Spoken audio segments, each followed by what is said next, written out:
Pozdrav i dobrodošli! Cijelogodišnje gume, odnosno all-weather ili univerzalne gume, kako ih se još ponekad naziva, postoje već dugo, ali u zadnje vrijeme su se njihove karakteristike znatno poboljšale, te kao takve bi trebali osigurati dobre performanse tokom cijele godine, kako na snijegu, tako i na suho. I upravo zbog toga su ona sve interesantnija opcija vozačima, mada se ovdje ipak nameće pitanje da li oni mogu biti adekvatna zamjena zasebnim ljetnim i zimskim gumama, ili je ovo i dalje kompromis koji funkcionira samo u nekim određenim uvjetima. E pa ajmo to probati ustanoviti. Prije svega idemo pogledati po čemu se cijelogodišnja guma razlikuje od klasične ljetne gume s jedne strane i tipične zimske gume s druge. Ono što prvo bode u oko, da tako kažem, je šara, to jest izgled gazne površine. Kod ljetne gume, kao što se može ovdje vidjeti, imamo relativno glatku površinu prošaranu kanalima, čija je svrha izbacivanje vode i sprječavanje akvaplaninga.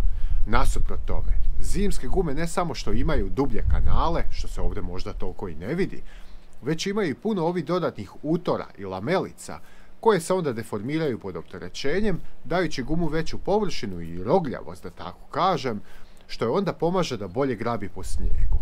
Ali s druge strane, takva guma je gnjecavija po suhom od ljetne, pa je onda auto manje precizan na volanu kod nekih oštrih zavoja.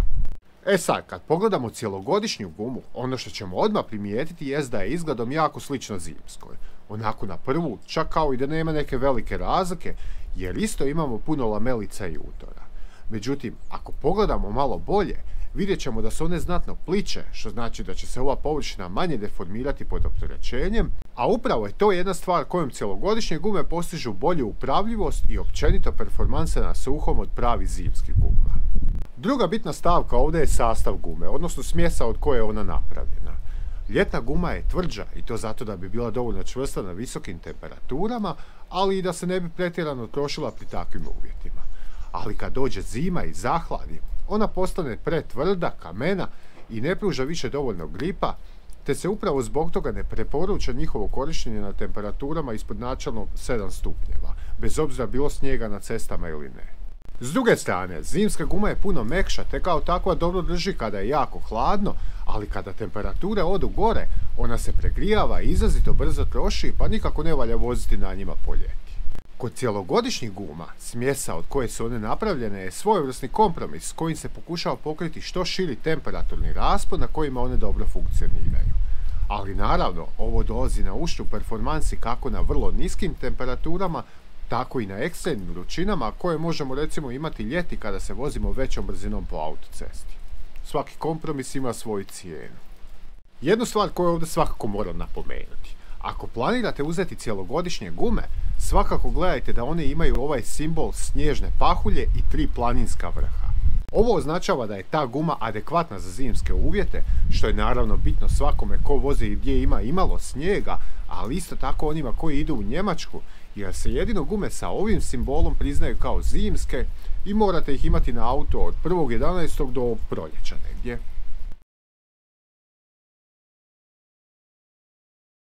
Iz ovoga svega rečenog se vjerojatno već da zaključiti koje su prednosti cijelogodišnjih guma u odnosu na ljetne i zimske, ali ajde da rezimiramo.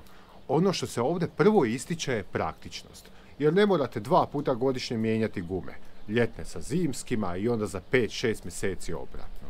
Ako nemate zasebne setove kotača, dakle gume i felge, ovo znači odlazak od vulkanizera što svaki put izbije 30-40, a nekad i više eura iz džepa, a uz to izgubite vrijeme dok oni skidaju i montiraju gume. Kada već spominjem novce, 4 cijelogodišnje gume koštaju cirka duplo manje nego 8 guma, 4 ljetne plus 4 zimske. Istina, kada imamo zasebne ljetne i zimske gume, onda bi zajedno trebali preći duplo više kilometara na njima nego na jednim cijelogodišnjima, ali to je u teoriji. U stvarnosti, gume kako stare postaju sve tvrđe i onda zbog toga slabije prijanjaju, pa se često dogodi da ako ne radimo puno kilometara, da one, naročito zimske, nakon recimo 5 godina postanu kamene i ne drže više na snijegu, mada imaju još dosta ripne. I kao nekakvu treću prednost bi spomenuo svestranost i sasvim dobre performanse u predjelima gdje su zime blage, a ljeta umjerena, pa nema puno snijega i temperature ne idu jako nisko, a isto tako ljetne vrućine ne budu tako ekstremne da bi cjelogodišnja guma izašla iz svoje komfort zone.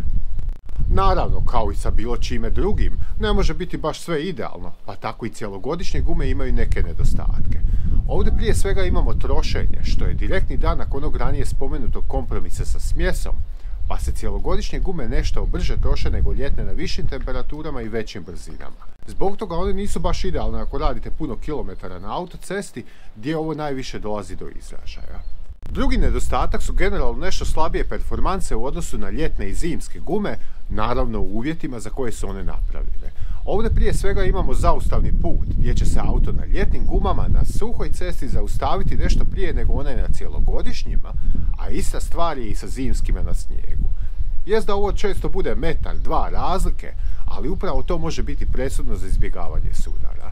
Uz to, cjelogodišnje gume uglavnom malo slabije drže putanju pri skretanju nego ljetne, odnosno prije će vam se dogoditi da vam auto počne bježati preko nosa kada uđete brzo u zavoj, što je ružno i opasno. S druge strane, zimska guma ipak nešto bolje grabi na snijegu i ledu, pa ako živite u nekim planinskim krajevima, cjelogodišnja možda jednostavno nije dovoljno dobra. I kad sve ovo sagledamo, zaključak cijele priče bi bio da ako radite puno kilometara ili vozite brzo i volite onako žešću vožnju po zavojima ili ste negdje u planinama gdje ima puno snijega, onda cjelogodišnje gume baš i nisu za vas. Vama i dalje trebaju zasebne ljetne i zimske, tu baš i nema nekih nedoumica. Međutim, ako ne prelazite puno kilometara godišnje, nego recimo 10-15 tisuća, vozite umjereno bez nekog forsiranja do granica fizike i ne susrećete se sa ekstremno niskim temperaturama i snijegom od pola metra, u tom slučaju bi cjelogodišnje gume za vas mogle biti pun pogodak. Namontirate ih na auto i nekoliko godina ne morate razmišljati o kupovini guma, zamjena ljeto-zima, vulkanizerima i svemu ostalom što ide uz to. Istina, performanse su i možda nešto slabije, ali i to treba uzeti sa dozom rezerve, jer kada se rade ove usporedbe, onda govorimo o najboljim gumama u svojim kategorijama i što one pružaju. A u stvarnom svijetu, mnogi od nas jednostavno ne mogu priuštiti najbolje ljetne i najbolje zimske gume, jer su one gotovo uvijek među najskupljima, nego će kupiti nekakve srednje koje daju dobar omjer cijene i kvalitete. Međutim, ako uzimate cjelogodišnje, možda možete uzeti one najbolje, makar one bile i najskuplje, jer takve gume će i dalje biti jeftinije nego 8 povoljnijih, 4 zimske, 4 ljetne. Još kad tome dodate da ne morate 2 puta plaćati demontažu i montažu guma, računica postaje još bolja. Uglavnom, toliko o gumama od mene. Vidimo se.